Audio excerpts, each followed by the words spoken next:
Hulgad. Sokid käivad sokisahtlisse.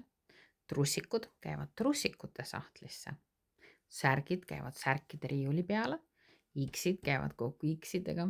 A-d käivad kokku A-dega. X-ruudud käivad kokku X-ruutudega. Kas te näete, kuidas asi areneb, on ju? Kuhu me lõpuks välja jõuame? Istuge maha, rääkige lastega hulkadest. Rääkige sarnasustest.